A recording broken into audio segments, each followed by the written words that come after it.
Hi, this is Danai, and in today's video, I will be talking about the beginning of Mendelssohn's first piano concerto. I started a little series a while back where I was talking about difficult moments in piano literature, kind of famous difficult moments or tricky passages, and my approach to them, how to practice them, and what to look out for on stage. And I find that the beginning of Mendelssohn's first piano concerto is also one of those tricky moments. You kind of take a deep dive into starting the concerto. There is nothing really to warm up. You just have to start out with octaves and then a virtuoso passage going upwards. So I think I will include that in this series. So if you're interested in hearing my thoughts on the beginning of Mendelssohn's first piano concerto, then keep on watching.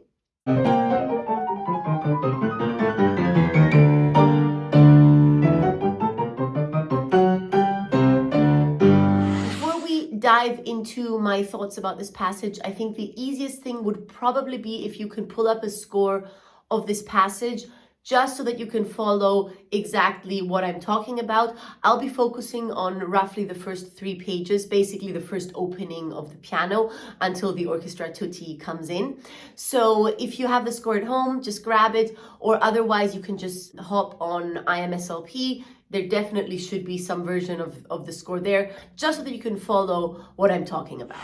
So of course, the first thing that I do, as with any difficult passage, is I just go through the passage slowly. And this is also what I'm going to be doing right now, just playing through it slowly before I get into the different tricky bits of this passage.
Once I have done that, I'm going to start on the opening octaves right away.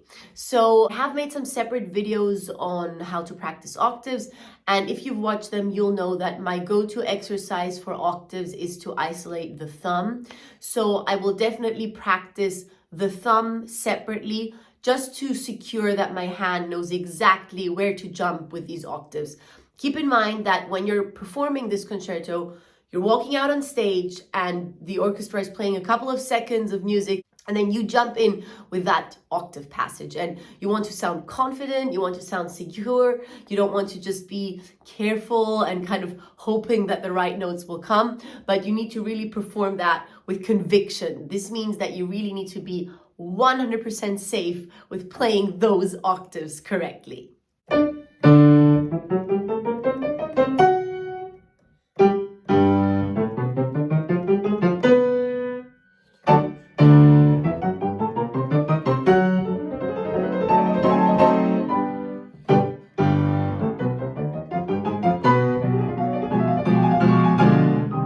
Now, a little comment about fingering.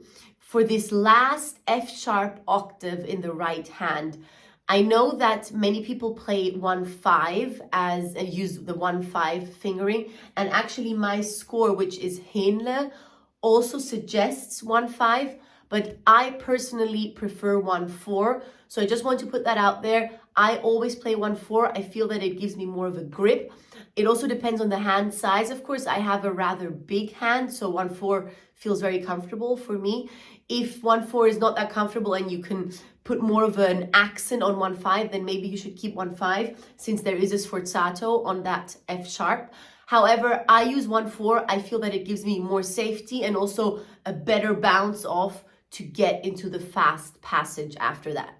But that's just my personal opinion. Just wanted to share that maybe that might help some of you that have hands that are on the bigger side as well.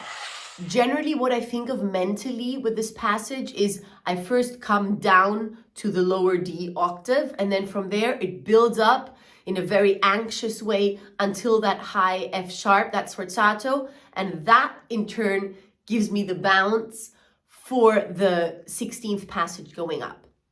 Now for that 16th passage, I do many different exercises, of course, many of the classic ones that I do for fast passages. I don't want to get into every single one. I've made many videos on fast passages before.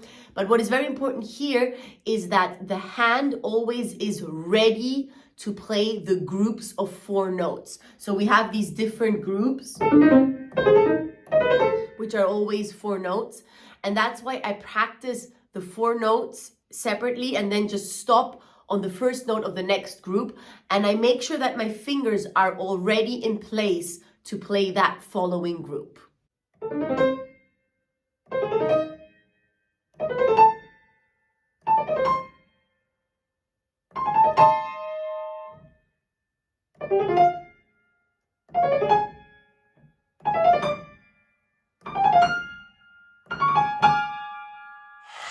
When playing through that passage, I find one very important musical element is that this 16th passage is supposed to be softer or less loud than the fortissimo octaves.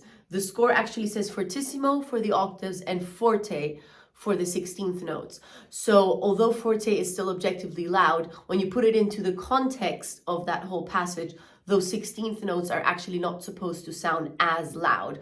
So always keep in mind whatever you see in dynamics, forte, piano, it can always mean something different within the context of the piece. So to me here, that forte doesn't mean loud. It actually means take a step back and build it up again to the next fortissimo, which then is coming with the next octaves.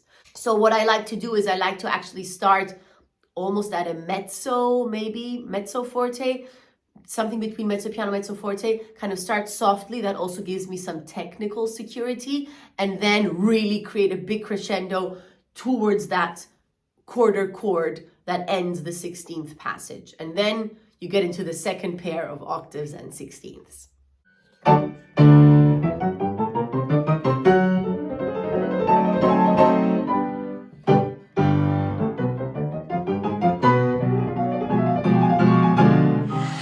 The next tricky passage for me is this arpeggio going upward, these 8 notes. And this, of course, is all in the right hand. So what I like to practice here is the exercise where I always add an extra note. And again, when playing through it in tempo, I like to again imagine that it starts a little bit softer, maybe even slower. This really is a purely mental thing. I don't actually want to start it slower, but to kind of give myself the room to make sure to place all my fingers correctly, and then going upward, really create this virtuoso feel.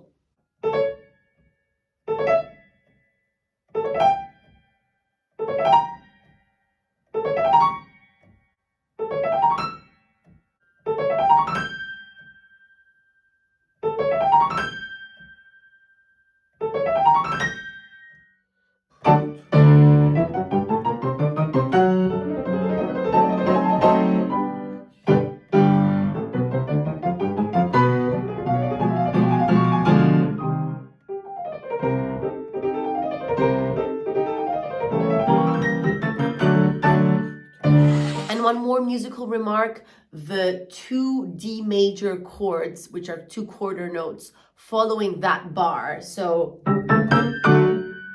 those 2. I find it is important to remember that there is a heavy beat and a light beat. So of course, the downbeat, the first beat is the heavy one,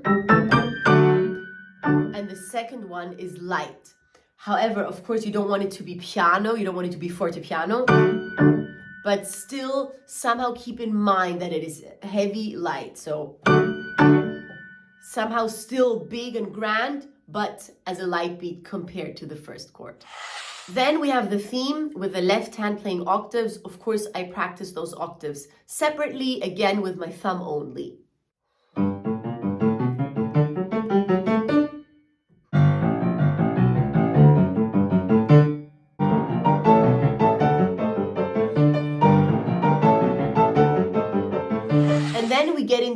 another rather tricky 16th passage where we always have thirds, but broken thirds that are following each other. So I like to practice that passage as actual thirds, so just putting them together and playing them as thirds first. Then, because this is a broken third passage, here I also really like to practice with a dotted rhythm to make sure that I can really put emphasis on both notes. So first on the lower one, and then I put the dotted note on the higher note.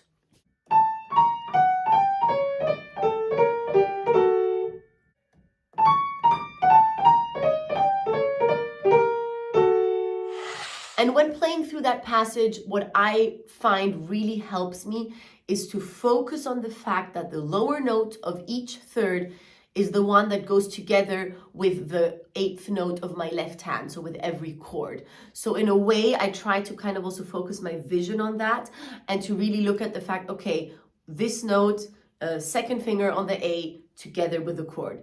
This note, third finger on the B flat together with a chord. Sometimes I even say some of those notes out loud just to mentally direct my thoughts to which notes have to come. Because I find that the top note will kind of follow automatically when you've practiced them as thirds, because your fingers are already there by themselves.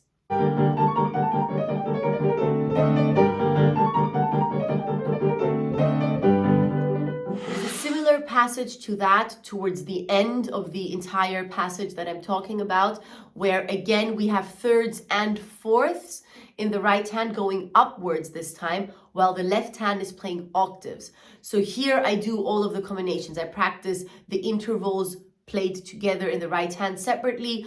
I practice them with the octaves of the left hand. I practice the higher note of the intervals with the thumb of the left hand octaves. So I really try to go through all the combinations to make sure that I really practice knowing which finger of my right hand goes with which octave of the left hand.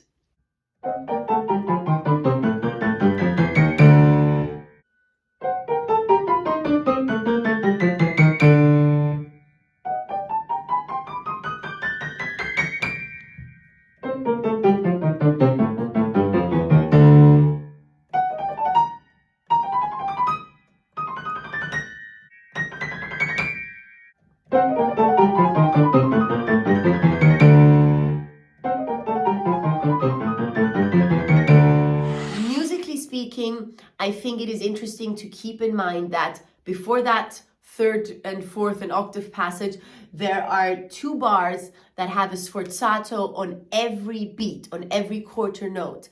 And here I try to think of a very vertical way of playing. So I kind of imagine something going down on every beat, very vertical, whereas when the octave passage sets in with the right hand playing broken thirds and broken fourths on top, I think of a very horizontal way of playing. Again, kind of starting a little bit lower dynamically and then developing it.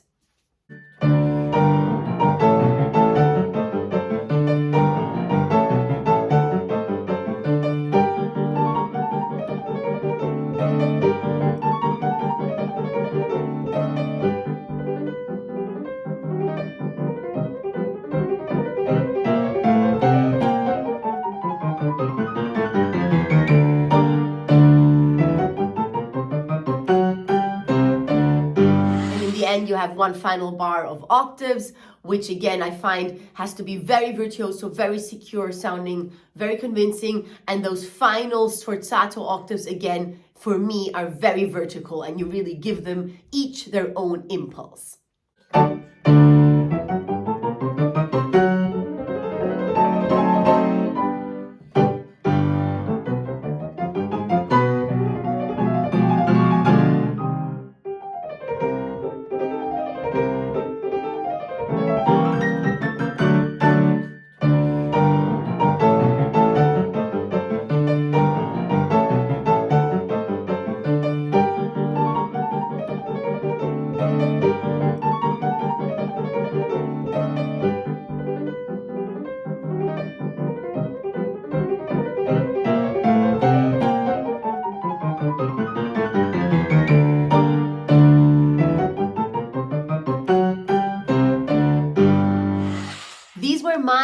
thoughts on the piano introduction of the first movement of Mendelssohn's first piano concerto.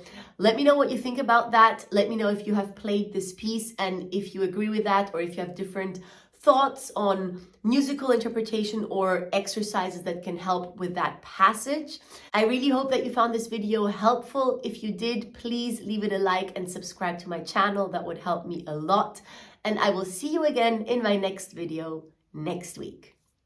Bye!